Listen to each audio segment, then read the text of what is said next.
1절에서 13절까지 말씀 저 여러분들이 한 절씩 교독하여 읽도록 하겠습니다.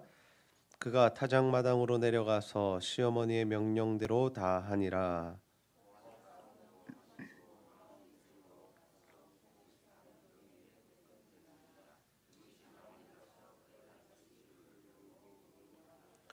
밤중에 그가 놀라 몸을 돌이켜 본즉 한 여인이 자기 발치에 누워 있는지라.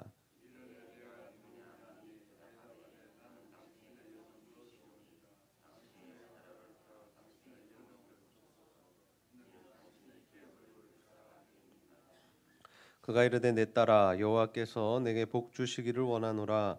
내가 가난하건 부하건 젊은 자를 따르지 아니하였으니 내가 베푸니 내가 처음보다 나중이 더하도다.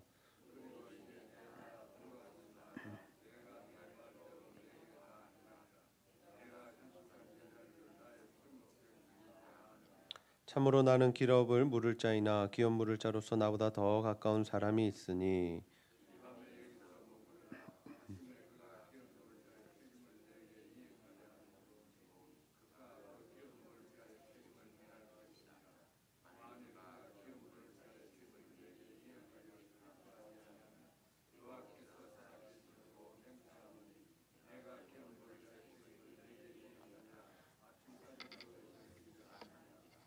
아멘.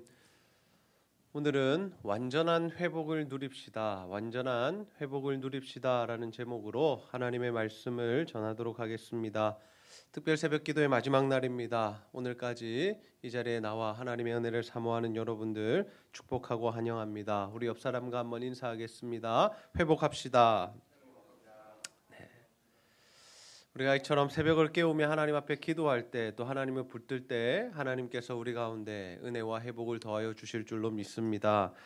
이번 특별 새벽 기도에는 우리가 이 룻기 말씀을 함께 살펴보며 하나님께서 자신의 백성들에게 어떠한 회복을 베푸시는가에 대한 말씀 함께 나누고 있습니다.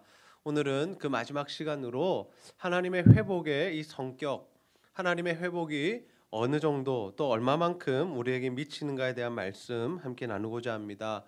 룻과 나오미는 서로를 불쌍히 여기며 서로에게 인애를 실천하고 사랑을 베풀죠. 그러자 하나님의 인애가 그녀들에게 임하기 시작합니다.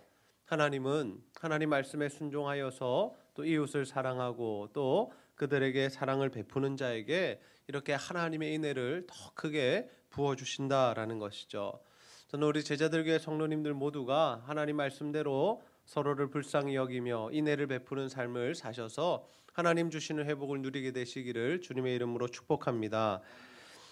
오늘 우리가 룻기 마지막 시간입니다. 이 마지막 시간에 정말 하나님의 회복이 우리에게 임하기 원하는 마음으로 함께 말씀을 나누고자 합니다. 나오미는 이 룻의 인애에 감동하여서 그녀를 보아스에게 시집 보낼 생각을 하죠. 그리고 이 나오미는 자신의 인생보다 이 룻의 인생을 더 생각함으로 이러한 결단을 하게 됩니다. 그래서 이 나오미가 룻이 보아스를 찾아가서 청혼할 수 있도록 그 둘이 함께 결혼하여 살 수 있도록 여러 가지로 돕게 됩니다. 그리고 룻은 어떻게 합니까? 시어머니 나오미의 명령에 순종하죠. 그래서 보아스가 잠을 자기 위해 누웠을 때에 이 룻이 가만히 가서 그의 발치부를 들고 또 거기에 눕습니다. 보아스가 깜짝 놀랍니다. 깜짝 놀라서 누구냐라고 묻자 룻이 자신의 정체를 밝히면서 이런 이야기를 하죠. 당신의 옷자락을 펴 당신의 여종을 덮으소서. 당신의 옷자락을 펴 당신의 여종을 덮으소서. 이는 자신을 아내로 받아들이라라는 의미였습니다. 그런데 이 당시에 이 보아스와 룻이 결혼하는 것은 쉬운 일이 아니었습니다. 지금 시대처럼 한 남녀가 서로 좋아하는 마음, 사랑하는 마음이 있어서 같이 사는 것, 그것만이 결혼의 의미가 아니었다라는 것이죠. 이 구약 시대에는 기업을 무르는 제도가 있었습니다. 누군가 사정이 있어서 자신의 재산이나 자신의 밭을 팔았을 때 또는 이 빚진 상태에서 그 사람이 죽었을 때 그의 형제들이 그 빚을 다 갚아주는, 그의 재산을 다 찾아주는, 그래서 그 남은 가족들, 처와 자식들이 먹고 살 수 있도록 도와주는 것이 바로 이 기업을 무르는 제도였다라는 것이죠. 뿐만 아니라 이 기업을 무르는 제도는 어떠한 모습으로까지 있었냐면 이 자기의 형제가 아들을 낳지 못하고 죽었을 때 다른 형제들이 들어가서 그 부인과 잠자리를 가짐으로 말미암아 아들을 낳아 주어야 했다라는 것이죠. 그래서 그 아들을 낳아 주었을 때 그 아들은 누구의 아들이 되는가? 그 아들은 바로 죽은 자의 아들이 되고 그 아들을 통하여 그 기업이 계속해서 유지되고 하나님께서 주신 그 이 재산과 모든 것들을 계속해서 이어받을 수 있었다라는 것이죠. 지금 룻이 보아스에게 요청한 결혼, 나를 받아달라라는 이 결혼과 청혼은 무엇이었냐면 이 자신의 시어머니의 가문에 기업을 물려달라라는 것이었습니다. 단순히 내가 당신을 좋아하고 당신이 나를 예쁘게 여기면 같이 살자라는 의미가 아니라 내가 모시고 있는 이 시어머니 그리고 죽은 시아버지 그리고 죽은 우리 남편 그리고 우리 형제들 그들의 모든 기업을 좀 물려달라라는 요청이었다라는 것이죠. 그래서 사실 이 보아스의 입장에서 보면 이러한 요청은 굉장히 부담이 되는 청혼이었던 것입니다. 그런데 이러한 청혼을 받은 이 보아스가 그 여인의 이 행동에 감동을 하죠. 왜입니까? 그녀가 이 자신이 나이가 많음에도 불구하고 자신에게 들어와서 이 청혼을 했기 때문입니다.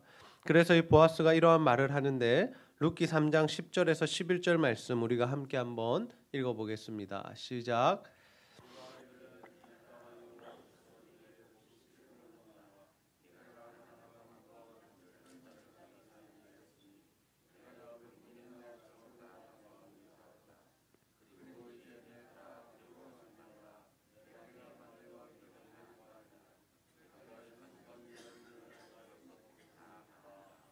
아멘.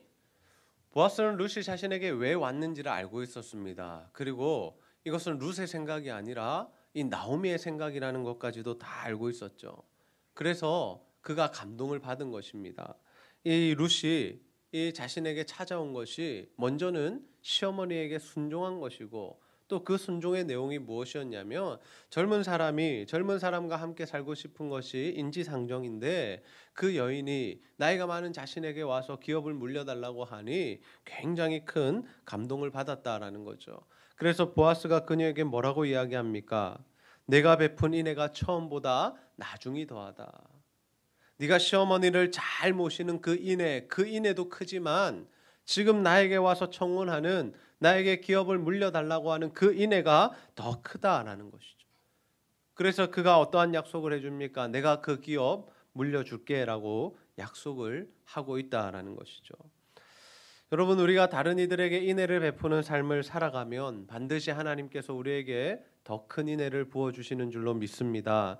룻은 나오미에게 인애를 베풀었고 나오미는 또 룻에게 인애를 베풀었는데 결국 그녀들에게 누가 인애를 베풀어 주느냐? 이 보아스가 큰 인애를 베풀어 준다라는 거죠. 여러분 보아스의 마음을 움직이신 분이 누구시겠습니까? 왜 보아스가 감동을 받고 그녀들을 자신의 이 모든 재산을 털어서 그들의 이 재산을 물려주려고 하는 그러한 마음이 들었을까요? 하나님께서 그 마음을 주셨기 때문에 이러한 일들이 가능했다라는 거죠. 오늘 말씀에 등장하는 이 보아스는 마치 하나님께서 이 두 여인을 끌어안는 것과 같은 모습을 우리에게 보여주고 있다라는 것이죠. 그래서 결국 보아스와 룻이 결혼을 하게 됩니다. 그리고 그 둘 사이에 아들이 태어나게 되죠. 하나님은 그 아들을 통하여서 이 자신의 인생이 쓰다고 말하라고 고백했던 그 룻의 인생도 나오미의 인생도 행복하게 만드시고 또 그 룻과 보아스의 인생도 다 행복하게 만들어 주셨다라는 거죠. 하나님의 인애가 임하고 하나님의 회복이 나자 모든 가족들이 모든 사람들이 하나님 앞에서 진정으로 행복해하고 기뻐하더라라는 거죠. 여러분은 과연 행복한 삶을 살아가고 있으십니까? 우리가 이 세상을 살아가면서 누릴 수 있는 참된 행복은 하나님께서 허락하셔야 가능한 줄로 믿습니다. 여러분 우리가 억만천금을 가진다고 행복한 것이 아닙니다. 우리가 다른 사람들보다 조금 더 잘 살고 조금 더 높은 자리에 있다고 행복한 것은 아니다라는 거죠.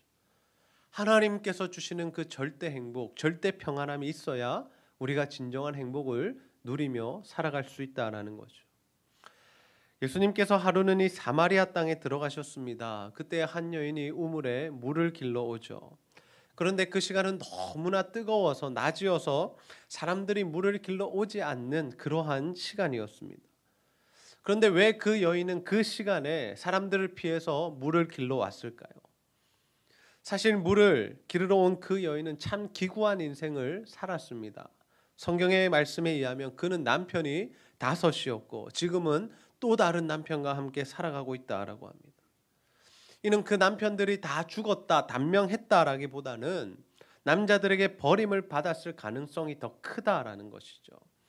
그 시대에는 남성들이 이 여성들을 마음대로 또 버릴 수 있는 이러한 이 법들과 이 제도들이 있었기 때문에 예수님께서도 그러한 법을 금지하기 위해서 그러한 이 전통과 습관들을 폐하기 위해서 너희들이 절대로 이혼을 함부로 해서는 안 된다라고 말씀을 하셨는데, 이처럼 이 여인은 수많은 버림과 또 수많은 상처와 또 수많은 아픔들을 가지고 살아가는 여인이었다라는 거죠. 그래서 사람들의 눈을 피해서 사람들이 자신만 보면 수군거리는 것이 싫어서 그 뜨거운 시간에 물을 기르러 왔던 것입니다. 근데 예수님께서는 그녀에게 일부러 접근하시죠. 그리고 그녀와 대화하십니다. 그리고 결국에 예수님께서 어떤 말씀하십니까? 내가 너희들이 말하는 그 메시아다. 내가 너희들이 기다리는 그 구원자다라는 것을 말씀해 주시죠. 그러자 이 여인이 예수님을 만나고 메시아 되신 주님을 만나자 어떻게 반응합니까? 요한복음 4장 28절에서 29절에 보시면 여자가 물동이를 버려두고 동네로 들어가서 사람들에게 이르되 내가 행한 모든 일을 내가 말한 사람을 와서 보라. 이는 그리스도가 아니냐 하니. 사람을 꺼려하고 만나기 싫어했고 상처가 많았고 또 여러 가지 아픔과 괴로움으로 살았던 여인이 이제는 자신이 자발적으로 백성들에게 가서 사람들에게 가서 자신이 만난 예수님을 소개하고 예수님을 함께 보러 가자라고 이야기하는 모습으로 변화되었다라는 것이죠. 무슨 말씀입니까? 우리가 예수님을 진정으로 만나게 되면 그 하나님의 사랑을 경험하게 되면 우리의 모든 상처와 아픔이 씻어지고 하나님 앞에서 완전한 회복을 누리게 된다라는 것이죠. 사람들을 피해 다니던 그 사마리아 여인이 예수님을 만나자 하나님의 사랑을 경험하자 오히려 그가 사람들에게 다가가서 예수님을 소개하고 예수님을 나타내는 삶을 살아가더라라는 겁니다. 여러분, 저는 우리 제자들 교회 성도님들 모두가 하나님의 인애의 사랑으로 말미암아 완전한 회복을 누리는 삶을 살아가게 되시기를 주님의 이름으로 축복합니다. 말씀을 정리하겠습니다. 오늘 우리는 하나님께서 베푸시는 인애와 사랑이 우리를 어떻게 또 얼마까지 회복시키는가에 대한 말씀 함께 나누었습니다. 여러분, 하나님은 우리를 사랑하셔서 우리에게 완전한 회복을 주시기 원하시는 줄 믿으시기를 바랍니다. 하나님께서 우리에게 주시는 회복은 조금의 회복, 불완전한 회복이 아니라 정말 완전한 회복이다라는 것이죠. 나오미는 자신의 남편과 2 아들을 잃은 이후에 굉장히 힘들고 괴롭고 어려운 삶을 살아갔습니다. 그리고 룻 또한 자신의 시어머니를 모시고 또 자신의 남편을 잃고 정말 고단한 인생길을 걸어가고 있었죠. 그런데 그들에게 보아스가 나타났고 룻과 보아스가 결혼함으로 모든 것이 회복되고 그 모든 가족들이 행복을 누리게 됩니다. 물론 여기에는 하나님의 보이지 않는 손길이 있었죠. 하나님께서 2 여인을 사랑하사 그들에게 인애를 베푸시자 보아스가 그들을 보며 감동하게 되었고 또 그들의 인생을 책임져 주게 되고 결국에 그들을 통하여 다윗이 나게 되고 또 예수님이 나게 되는 그러한 영광스러운 삶이 되었다라는 것입니다. 여러분, 하나님께서는 우리에게 완전한 회복을 주시기 원하신다라는 사실을 기억하시기를 바랍니다. 저는 우리 제자들 교회 성도님들 모두가 정말 하나님의 말씀대로 다른 이들에게 인애를 베푸는 삶을 살아가셔서 하나님 베푸시는 회복을 누림으로 말미암아 정말 이 땅을 살아가는 가운데 정말 하나님 주시는 완전한 행복과 완전한 만족을 누리시고 또 그래서 일평생 주님만 이야기하며 주님만 자랑하고 주님만 나타내고 소개하는 삶을 살아가게 되시기를 주님의 이름으로 축복합니다. 우리 시간 한번 기도하겠습니다. 하나님, 오늘도 룻기 말씀을 통하여 우리의 인생의 완전한 회복을 허락하시는 그 하나님을 보게 하시니 너무나 감사합니다. 아버지, 우리가 하나님의 말씀대로 정말 다른 이들을 불쌍히 여기며 그들에게 사랑과 인애를 베푸는 삶을 살아 하나님 주시는 더 큰 인애와 완전한 회복을 누릴 수 있도록 인도하여 주시옵소서. 그래서 하나님, 우리가 하나님 주시는 온전한 행복과 정말 절대적인 만족을 누리며 살아가게 하여 주시고, 그로 말미암아 우리가 남은 인생을 살아가는 동안에 정말 예수님만 나타내고 소개하며 예수님만 자랑하는 인생이 될 수 있도록 주여 함께하여 주시옵소서. 감사드리며 예수님의 이름으로 기도하옵나이다. 아멘.